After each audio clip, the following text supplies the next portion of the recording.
Hey guys, what's up? Welcome back to my channel, Miss Me Ani. Today is a special day because today is my sister's birthday. And to celebrate her birthday, we are going on a helicopter ride. Happy birthday, Francesca. Helicopter ride.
That was one of the most amazing experiences I've ever had. That was so freaking cool.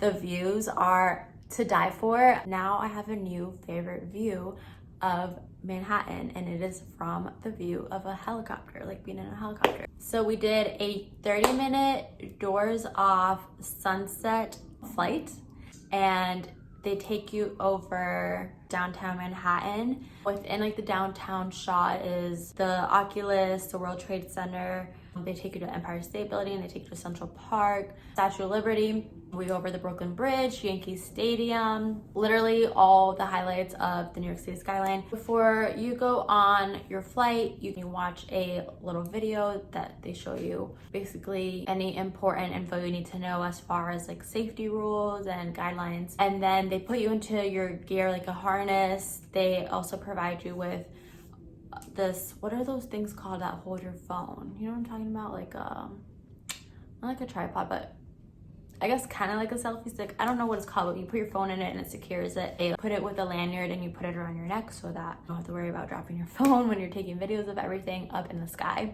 Also, they make you leave everything. They have a box and they lock it and you put your things in there. The only thing you can take with you up there is your phone or your camera.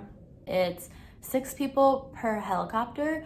There's 5 seats in the main like back area of the helicopter and then 1 seat up front with the pilot, and they put you by weight, so it's kind of like assigned seating, I guess. Also, I am afraid of heights, and this was not scary. Honestly, I didn't even think about that at all when I was on it. Even there's a moment where the pilot tells you can like dangle your feet off the side of the helicopter over the buildings, and I did that and I was not scared. I don't even know how to explain it, but everything was just so pretty with the sunset. I think it was just more relaxing. So it wasn't scary if you're afraid of heights. At least for me, it wasn't bad. Once you're up in the air, it definitely is a bit colder than it is on the ground. So I would recommend dressing a little bit warmer than you typically would. It's definitely very, very windy, which is why I had my hair back. I had it like in French braids when I went up. Anybody who went with their hair down, they made them put their hair up because it would just be a mess and nobody wants that, you know? You want to still be a little cute up in the air. Have your phone charged. Obviously there's amazing, beautiful views you don't want to miss. Apart from capturing the moment, one piece of advice I would give is put your phone down for a little bit of the ride and just take it all in, like in real life, like and just like take it and store it in your memory, because honestly, pictures and videos don't do things like this justice. So some of these things you really just have to experience firsthand and really live in the moment. That was super fun. I definitely recommend you guys do this. I feel like everything I have filmed and shared with you guys. I always say I recommend it, but I mean, I honestly did have such a great time and I would let you guys know otherwise, but no, it was super amazing. I hope you guys enjoyed this video. I hope you guys enjoyed the views that I was able to capture. And as always, please remember to like, comment, and subscribe. Thank you guys for watching. Mwah.